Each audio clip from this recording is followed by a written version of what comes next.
नमस्कार, मैं हूं अंजलि और आप देख रहे हैं एक्सएमटी न्यूज। तो चलिए शुरुआत करते हैं आज की खास खबर से।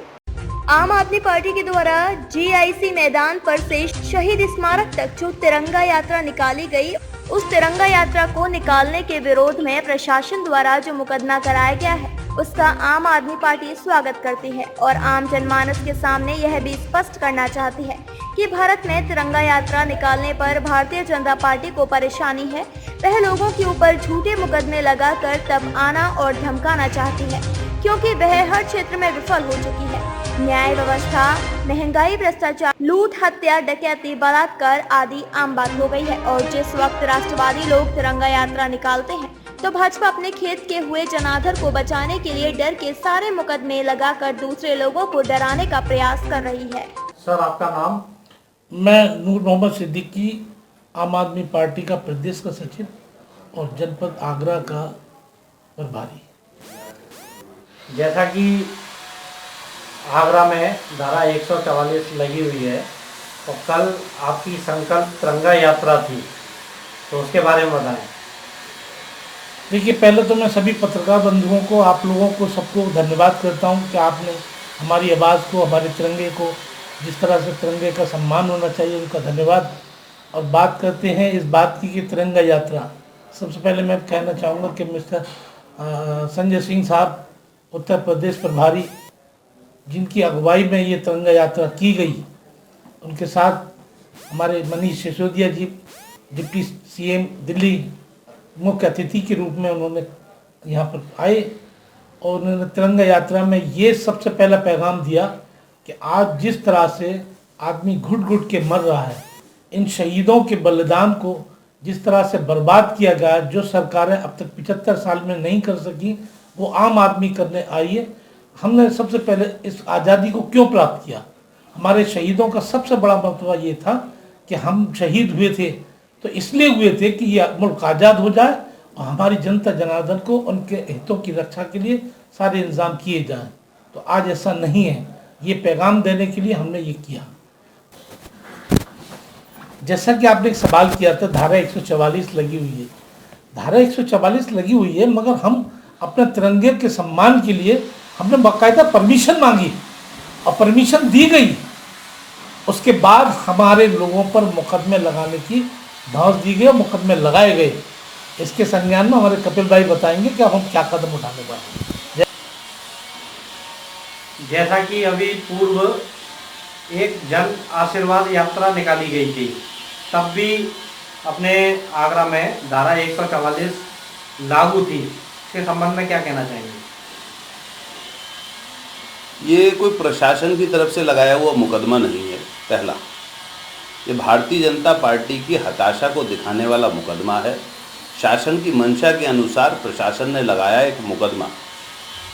एक खास बात आपको और बताऊं, भारतीय जनता पार्टी की जन आशीर्वाद यात्रा, मंत्री जी का स्वागत, और पूर्व में अभी हमारे कोरोना स्प्रेडर श्रीमान योगेंद्र उपाध्याय जी पूरे शहर में घूमे हैं। अपना वो मुख्य सचेतक बनने के बाद में इनको बीमारी थी, इन्होंने पूरे शहर में बीमारी फैलाई, उस पर मुकदमा नहीं लगाएंगे। क्यों?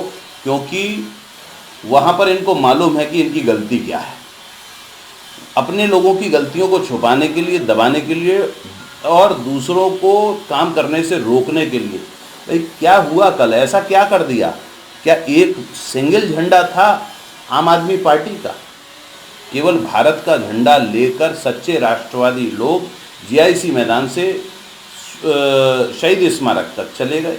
शहीद भगत सिंह जी की जिंदाबाद बोले, शहीद चंद्रशेखर आज़ाद जी की जिंदाबाद बोले। इससे भारतीय जनता पार्टी के लोगों को बहुत बुरा लग गया। जिन्होंने अपने कार्यालयों पे 52 साल तक, 40 साल तक तिरंगा नहीं फहराया, वो अब राष्ट्रवाद की परिभाषा बताने लगे हैं। राष्ट्रवाद के लोग 75वीं देश की स्वतंत्रता की 75वीं वर्षगांठ पे अगर कोई काम करते हैं, इन्हें बुरा लगता है कि इनके संग लोग क्यों जुड़ गए। इनकी अपनी नाकामी, इनसे जनाधार गायब हो चुका है। जनाधार वहाँ तिरंगे के साथ था, आम आदमी पार्टी के साथ था, जन सैलाब था, जन सैलाब उमड़ा हुआ था सड़कों पर। और उस जन सैलाब ने लोगों के साथ में ये छोटे छोटे मुकदमे देकर, अगर ये चाहेंगे कि पार्टी का जनाधार रोक लेंगे, पार्टी के कार्यकर्ताओं को डरा लेंगे, धमका लेंगे। तो मेरा कहना है, मैं अपने नेता की शब्दों को रिपीट कर रहा हूँ, उन पर अब कुल मिला के आदरणीय संजय सिंह जी पे 16 मुकदमे हुए हैं अभी तक। उन्होंने आज कहा है 16 मुकदमे कम है, 1600 मुकदमे करो। और मैं भी यही बात कह रहा हूँ, हम अपने नेता के पीछे हैं। दूसरा, थाने में, जिस थाने में हमारे खिलाफ ये FIR हुई है, निश्चित रूप से हम उसी थाने का घेराव करेंगे। उन्होंने कुछ लोगों को अज्ञात में रखा है। अज्ञात थोड़ी ना है, मुखौटा पहन के थोड़ी ना आए थे लोग, नकाब पहन के लोग नहीं आए थे। जो लोग थे सबके सामने थे। थाने में हम 450 के 500 लोग ले जाएंगे, ले जाके खड़े होंगे, भैया ये सारे लोग थे, और कहे तो दोबारा तिरंगा यात्रा तेरे ही थाने में निकालते।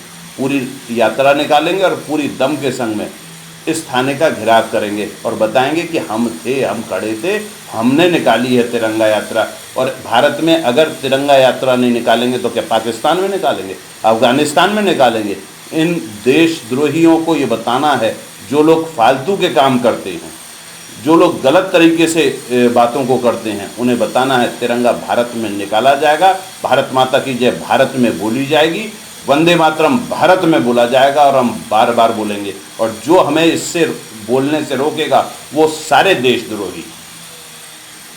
आगरा से पत्रकार मनोज कुमार कुशवाहा की रिपोर्ट। XM खबरों में अब तक के लिए बस इतना ही। मिलते हैं फिर किसी खास खबर के साथ।